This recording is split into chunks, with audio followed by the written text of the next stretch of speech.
Something about standing in an abandoned place fires the imagination of us all. If we close our eyes, we like to think we can hear the people who once filled these places with life. If we concentrate hard, we can almost see these abandoned spaces as they were before they were forgotten. There are some stunning abandoned places all over the planet, and some of the best of them are in this video. Our first abandoned place is quite a mystery. It's the Shell Grotto in Margate, England, and it was found quite by accident by a farmer digging on his land with a shovel in 1835. He unwittingly broke through the roof of the grotto, and after realizing there was something lurking beneath his field, he climbed down to find a 2,000 square foot building hiding in the dark, with its walls covered in mosaics made from more than 4 million individual shells. It's an almost incomprehensible work of art and construction, and its origins are entirely unknown. The shells are all from the Margate area, but the design inspiration seems to have been taken from either the Middle East or ancient Greece. The farmer turned his discovery into a tourist attraction by charging people for entry, but the horde of visitors trampling through the grotto with gas lamps, leaving soot on the ceilings, destroyed a lot of the archaeological evidence and made radiocarbon dating impossible. It might be a 19th century gentleman's club, or it could be something far older. There's no way of knowing what it was used for, but it's obvious that somebody invested several years of their life into building it. The gates of hell are in Turkmenistan. Actually, maybe we're being dramatic. The literal gates of hell don't exist in Turkmenistan because they don't exist anywhere. But a strange phenomenon known colloquially as the gates of hell genuinely does exist in Turkmenistan. It's in the middle of the Karakum Desert, and it celebrated its 50th birthday in 2021. Its less awe-inspiring name is the Darvaza gas crater, and it was created in 1971 after the Soviets had a mining mishap. The drilling operation broke into a previously unknown gas cavern underneath the ground, releasing dangerous amounts of methane into the atmosphere. The panicking workers decided to ignite the cloud and burn off the gas. Their scientists told them it would be safe to return and carry on drilling after the gas had burned away in 3 or 4 days. Obviously, that didn't happen. Scientists aren't sure why the crater is still burning. The only explanation is that it's getting a constant supply of methane from somewhere, but they're not sure where. It might burn forever for all anyone knows, but it has at least turned into a tourist attraction. As reputations go, we think that Huska Castle in Blachchechia has one of the most foreboding in the world. It's said that when it was built during medieval times, its architects made the mistake of placing it directly on top of a portal that leads directly to hell. Sometimes, so the legends say, the demons trapped below it would escape into the real world and terrorize the residents. Perhaps it's no wonder that it's abandoned now if all of that was going on centuries ago. Even the purpose of building the 13th century Gothic castle isn't clear. There's no water nearby, the location isn't and never was strategically significant, and there are no signs of anyone royal or noble ever living here. It's like someone just casually dropped a castle onto the land out of nowhere and for no reason. It doesn't help matters that the castle was briefly occupied by Nazi soldiers during the Second World War, and so its reputation for evil has intensified even further over the past century. These days it's open to tourists, and those tourists are welcome to walk into the building's chapel. Tread carefully though. It's said that the pit that leads into hell is directly below the chapel's floor. It probably isn't fair to say that Shennong Altar in Hubei, China is completely abandoned. The enormous stone sculpture receives thousands of visitors every year. However, it's accurate to say that the monolithic sacrificial altar is abandoned most of the time. The altar is enormous and can be seen from miles around because of the elevated position it was installed in. Just the head of the sculpture alone is almost 70 feet tall. When you get closer to the altar, you can see that it's actually made of 9 separate tripod-style cauldrons along with 8 guai. Guai, for those who aren't familiar, are food storage containers. Food isn't left in the containers permanently, but instead is deposited into them by people who visit the altar to either pray for blessings or commemorate their ancestors. The pebbles that surround the altar are also significant. There are 5 colors represented in the pebbles. 1 for gold, 1 for wood, 1 for water, 1 for fire, and the last one for earth, thus ticking off all of the elements according to Chinese tradition. The only time you're likely to see the altar busy is during the annual Double Ninth Festival. We're sure you've seen crop circles before, but have you ever seen crop circles underwater? There's a great deal of debate and doubt about the so-called crop circles off the coast of Japan. Most crop circles on land have been put down to the work of human pranksters, but it's difficult to imagine a fraudster creating a similar pattern beneath the waves. It's not even clear how they'd go about doing it. The circle, which was discovered by photographer Yoji Okata in 2012, is approximately 7 feet wide and a little over 80 feet below the surface. After spotting it while diving alone, he returned with a camera crew and may have found some answers. He and the crew observed a pufferfish working at the shapes in the sand, using its fin to carve grooves. Yoji showed the footage to marine experts, who suggested that this might be a complicated mating ritual.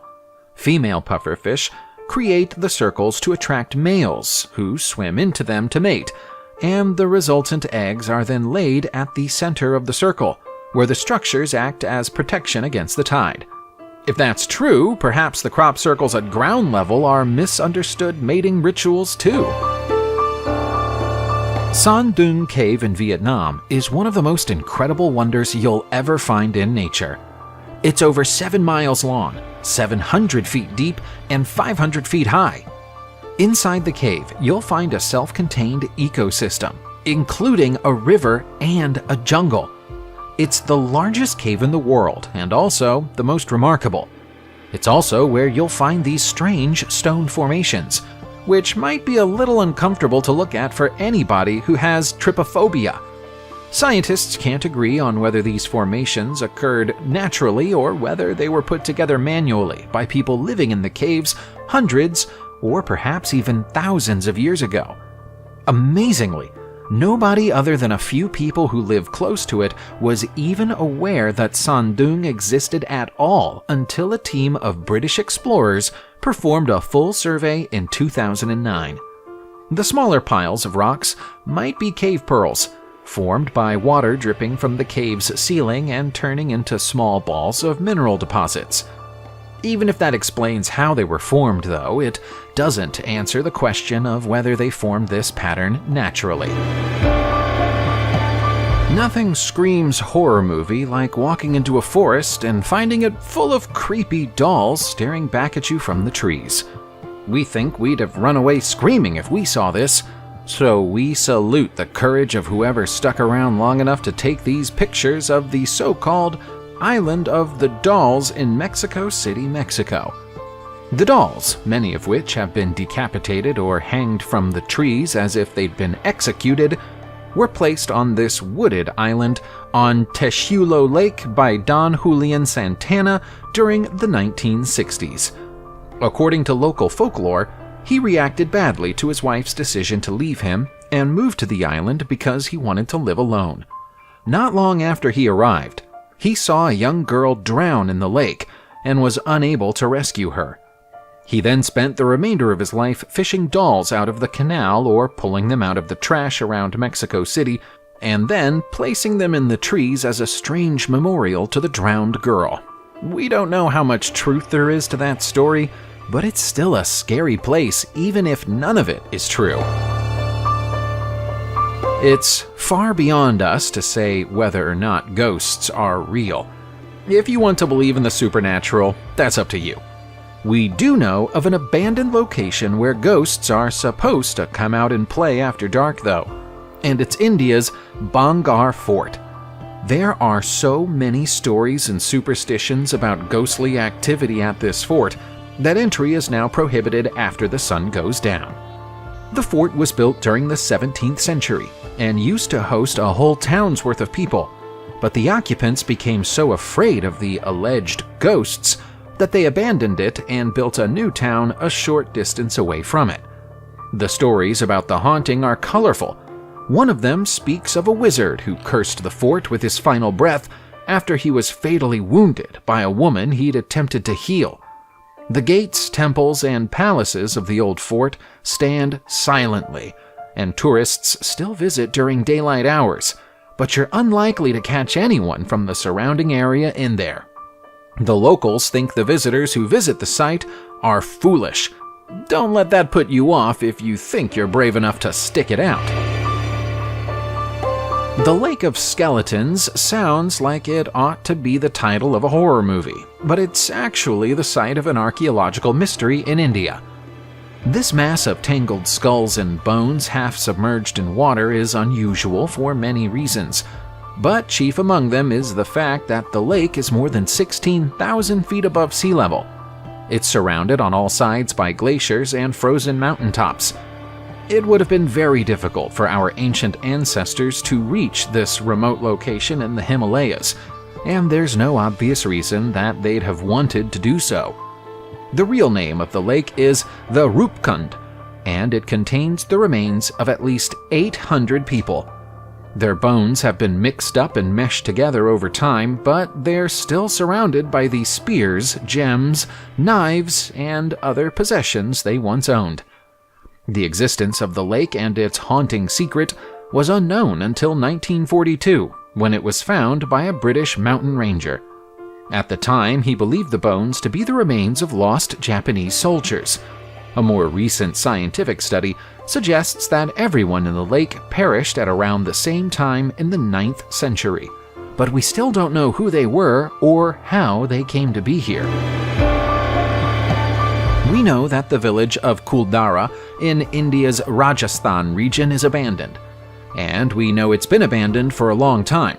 What we don't know is why or how it came to be abandoned, and neither does anyone else. During the 13th century, it was a densely populated and prosperous settlement, primarily inhabited by Brahmins, and it stayed that way until the early 19th century. Today, it's a ruin, and frustratingly, there are no records that might tell us why it was abandoned, even though it took place comparatively recently in historical terms. All we have is speculation. Some people believe that the people who lived here fled persecution by Salim Singh, the former minister of Jaisalmer state. Others say that the water supply that fed the village ran out, or that it was hit by an earthquake that devastated the community. The site is now said to be haunted, which might explain why the superstitious locals never returned to it. It won't stay abandoned forever, though. Since 2015, the Rajasthan government has been working on the idea of turning it into a tourist destination. It's very hard to look at the Matsuo Kuzan mine in Hashimantai, Japan today and imagine it as a place of almost unparalleled luxury. It must have been, though. Why else would it have been nicknamed the Paradise Above the Clouds? The existence of the mine is something of a historical anomaly. Normally, when a large corporation builds homes for workers close to a facility they operate, the homes are of poor quality. The company that operated the Matsuo sulfur mines decided they wanted to treat their employees differently.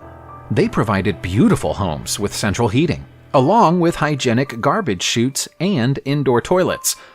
That doesn't sound like much now, but in the early 20th century, such facilities were generally reserved for the rich. Life was good here until the 1960s, when the mining business began to struggle. It eventually failed in 1969, forcing the people who once lived here to relocate in search of work.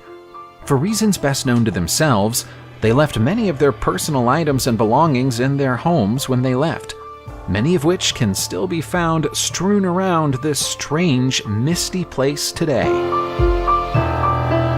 The debate about whether New Zealand's Moraki boulders are natural or human-made has been ongoing for decades and is unlikely to be resolved anytime soon. According to Maori traditions and legends, the boulders are what's left of calabashes, kumaras, and eel baskets that washed ashore after the sailing canoe Araita Uru was wrecked off the coast in ancient times. The Maoris also say that the rocky shoals of Matakae are the canoe's petrified hull, and the captain is buried on the nearby headland.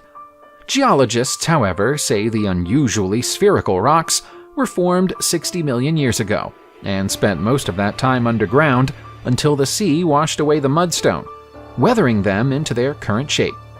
Science is on the side of the geologists rather than the Maoris, but it's fine for the Maoris to believe whatever they wish.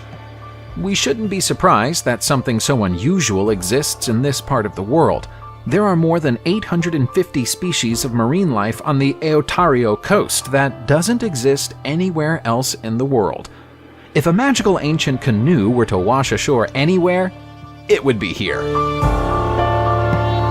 Subscribe to the channel, turn on the notification bell, and enjoy watching new videos on my channel. Thanks for watching, and see you soon!